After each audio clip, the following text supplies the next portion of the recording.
എല്ലാം ശരിയായിട്ട് യാത്ര പോകാനെന്ന് വെച്ചാൽ നടക്കത്തില്ല. വളരെ പെട്ടെന്ന് കൊല്ലത്ത് നിന്നും നമുക്ക് മൈസൂർ പാലസ് കണ്ടിട്ട് വരാം. വൈകിട്ട് 3:35 തിരുവനന്തപുരത്ത് നിന്നും കണ്ണൂർ വരെ പോകുന്ന ജനശതാബ്ദി എക്സ്പ്രസ്സിൽ കോഴിക്കോട്ടേക്കാണ് ആദ്യത്തെ യാത്ര. ടിക്കറ്റ് ചാർജ് 200 രൂപ. കോഴിക്കോട് സ്റ്റാൻഡിൽ നിന്നും മൈസൂരേക്ക് KSRTC ബസ് ഓപ്പറേറ്റ് ചെയ്യുന്നുണ്ട്. നിങ്ങൾക്ക് ബുക്ക് ചെയ്ത് പോകുന്നതാണ് നല്ലത്.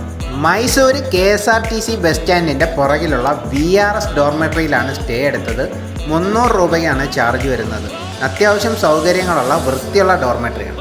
മൈസൂർ പാലസ് ആദ്യമായിട്ട് കാണാൻ വരുന്നവർ ചോദിച്ചുറപ്പാക്കിയിട്ട് എൻട്രിയിലോട്ട് പോവുക, ഇല്ലെങ്കിൽ കിടന്ന് കറങ്ങും. അങ്ങനെ കുറേ കാലമായിട്ട് ബക്കറ്റ് ലിസ്റ്റിൽ ഉണ്ടായിരുന്ന ഒരു ആഗ്രഹമാണ് മൈസൂർ പാലസ്. ഇന്ന് നമ്മൾ അതിൻ്റെ മുമ്പിലുണ്ട്. 120 രൂപയാണ് അഡൽറ്റിന് ചാർജ് വരുന്നത്. അതേപോലെ തന്നെ മൈസൂർ പാലസിൽ പ്രവേശിക്കുന്നതിന് മുമ്പേ നമ്മുടെ ഷൂസ് അവിടെ കൗണ്ടറുണ്ട്, അവിടെ ഏൽപ്പിച്ചിട്ട് പോകണം. മൈസൂർ പാലസ് എന്ന് കേൾക്കുമ്പോൾ ഞാനും വിചാരിച്ചിരുന്നത് ഇത് ടിപ്പുവിൻ്റെ കൊട്ടാരമാണെന്നാണ്. പക്ഷേ ഇവിടെ അല്ലെന്ന് ഇവിടെ വന്നപ്പോൾ മനസ്സിലായി.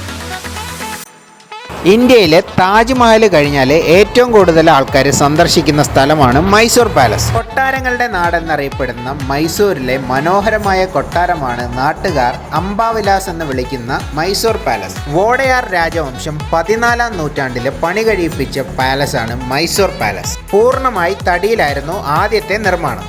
ഈ ആനത്തല കണ്ടോ, ഇത് സംഭവം ഒറിജിനലാണ്. അവിടെ ചോദിച്ചപ്പോൾ മനസ്സിലായത്.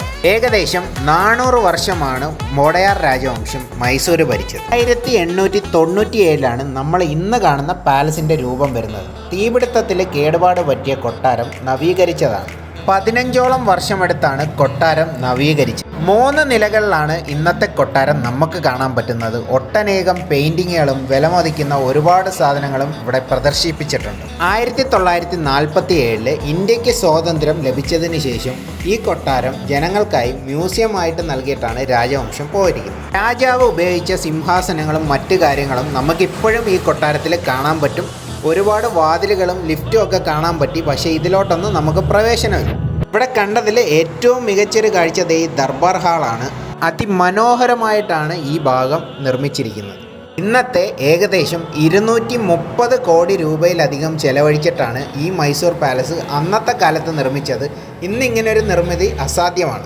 മൈസൂർ പാലസിലെ തിരക്ക് കാരണം ശരിക്കും പറഞ്ഞ പ്ലാൻ മൊത്തം പൊളിഞ്ഞു. ഇവിടെ 2 മണിക്കൂറാണ് പോയത്. രാവിലെ ബ്രേക്ക്ഫാസ്റ്റ് ഒഴിവാക്കിയത് കൊണ്ട് തന്നെ നല്ല വിശപ്പുണ്ടായിരുന്നു. മൈസൂർ വന്ന സ്ഥിതിക്ക് ഇവിടുത്തെ ദൊണ്ണൈ ബിരിയാണി കഴിക്കണം എന്നുണ്ടായിരുന്നു. നമ്മൾ അത് തന്നെ വാങ്ങി. 120 രൂപയാണ് ചാർജ്. ഓരോ നാടിനും ഓരോ രുചിയല്ലേ. കൂട്ടത്തിൽ ഞാനൊരു ഹാഫ് ചില്ലി കൂടി മേടിച്ചു. 60 രൂപയാണ് ചാർജ് വന്നത്. സംഭവം എനിക്കിഷ്ടപ്പെട്ടു. മൈസൂർ വന്നാൽ നിങ്ങൾ ഉറപ്പായിട്ടും മേടിക്കാനുള്ള ഒരു ഐറ്റം മൈസൂർ പാർക്ക് തന്നെയാണ്. അതിന് ഫേമസ് ആയിട്ടുള്ള ഗുരു സ്ട്രീറ്റും. ശരിക്കും മൈസൂർ പാർക്കിൻ്റെ ഒറിജിനൽ വെർഷൻ ഇവിടെ തന്നെയാണ് കിട്ടുന്നത്. നമ്മുടെ നാട്ടിൽ കിട്ടുന്നതും ഇവിടെ കിട്ടുന്നതും തമ്മിൽ ഒരുപാട് വ്യത്യാസമുണ്ട്.